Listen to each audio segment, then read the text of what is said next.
Hi, everybody. I am glad to be on the call with you today. Just want to give you a quick update about what's going on at Kilauea volcano. So the eruptions are still continuing from the two sites at both the summit and in the lower East Rift Zone. And the lower East Rift Zone vents have activity has started to move from the furthest eastern vents, and it started to kind of go back towards the west. So we're still seeing a little bit of activity, which is the vent that's furthest to the east. So at 17, I think I said 17, but here we are again, 17. The fountaining is very low at that vent, and there is no progression of the flow front, so it's still just in the same location that it has been on our maps for several days.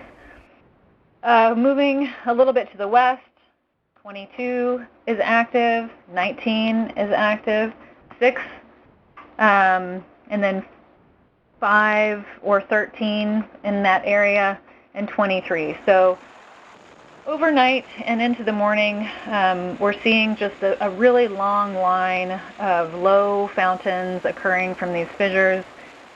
Number 22 seems to still have the main focus of activity, with heights going up to, again, about 200 feet above the vent level for the fountain heights. And then the fountains a little bit further to the west from there are producing heights of closer to 60 feet or so, 60 to 100 feet. And the lava flows from those are issuing towards the south, and the ocean entry is still active. It has started to propagate towards the west. So there's a wide swath of abandoned ocean entry channel on the eastern edge of where the ocean entry is now.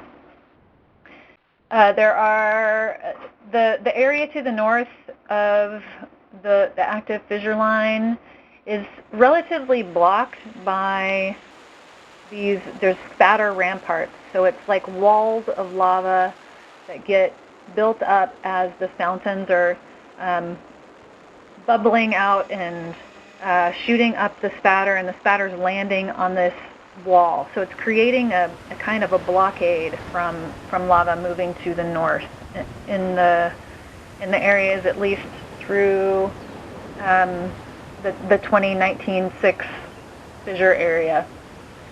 And moving to the summit, we saw an explosion last night at just after 10 p.m. that pushed up ash plume to about 8,000 or 9,000 feet above sea level. That was captured in radar imagery. Sometime this week, we're going to get some more detection equipment installed at the summit. There's going to be an antenna that will capture electric charges, so that will help us to determine what's going on in the plume. I don't have a whole lot of information about that, so I won't be able to answer specific questions. And I'm not sure when that will be coming, but that's just another way that we're going to be detecting the summit activity. Earthquakes at the summit are still elevated, and the summit is still subsiding.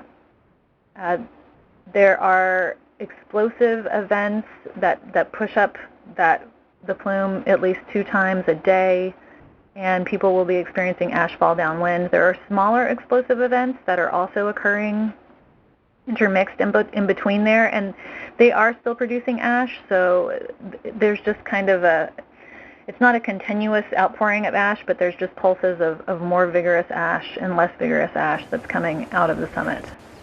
And then, going back down to the lower East Rift Zone, the earthquake activity it's pretty stable. It's just continuing on about the same rate that we have been seeing over the past few days. And deformation is showing that the rift zone is not inflating per se or deflating, but it is widening to accommodate the magma beneath the system. That's it for the geologic update. Thank you, Wendy.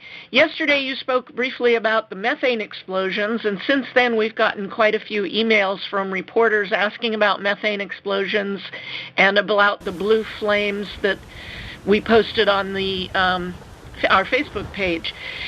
Could you very briefly say something about that again today? I think some of those people may be listening on the line. Yeah, sure. So when methane burns, it burns with these blue flames. So you see an image on our website and on our Facebook page that's showing these blue flames. They're coming up through road cracks.